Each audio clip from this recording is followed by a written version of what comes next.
So this is a test client. This is what the therapist would see? Yeah, so this is what this is the playback from a session. Okay. So the therapist would see what we see, like a Zoom call, just like a FaceTime call, and then this is what you would see if you played the session back. But now, the therapist would just see the client. They wouldn't see two people because she's doing therapy with the person. They would just see one person, correct? They would just see the client. Yeah, it's just like a regular FaceTime call, just facing each other. Yep. Okay. In this is terrible because what they're doing is two people there. You only see one. Okay. This is what it would look like if you used it like in the treatment center. Right, indoors. Okay, there you go. So if I fast forward it a little bit, right? So you'll see the transcript of the session up top. I can do a search, and I can say, I want to see every time they said, anxiety. And it'll find every time it says, it looks like they didn't say that, so let's just say okay, right? So if I search okay, it'll show me every time in the session that the word okay was said.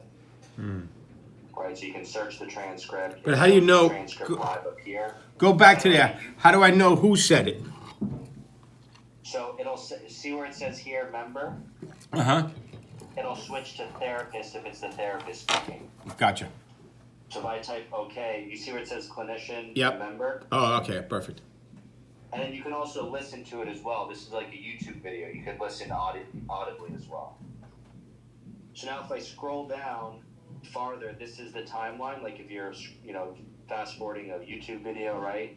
So I can fast forward to any point in the session.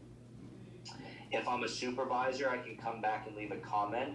So it'll be timestamped. So if I said something good or I need some feedback, I can come in and say, great feedback or whatever, and post that at that time.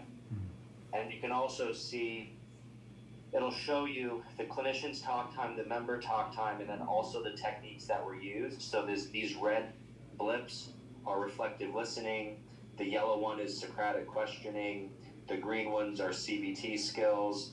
The gray one's empathetic communication. So if you hover over that bubble, it'll tell you what text the system pulled out to show you how at what point that evidence-based tool that we use. Hey, so insurance goes, yeah, prove to me you did CBT. Yeah, okay, I just get it CBT, the green ones. I can go here, here, and here, and I can prove that. And because now you could hear the conversation at that given second for that amount of time. The thicker the color, the thicker the conversation went. The duration, right? Yep.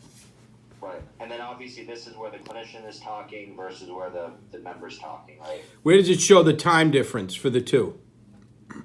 So, The time difference? yeah, like I wanted to see. So it'll show you the clinician's listening ratio is 53% on this one. And then it'll show you all the keywords that were used. So the clinician said prison 5 times, use 4 times, treadmill 4 times. The member was talking about kids, prison, work, school, tired, wanting solutions, right? So it'll pick up keywords that were used as well.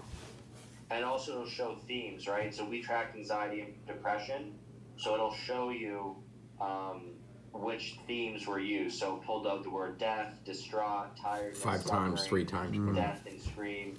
Those words are related to anxiety themes and depression themes. But you could set up more themes. You could set up, suicidal, whatever, right? Yeah, you Keywords. can add, so any open source screening tool, whether it's a pain screening, suicidality screening, anyone that you want, you can add as many as you want. Just remember that the more screening tools you add, the longer the survey at the end is because there's more questions.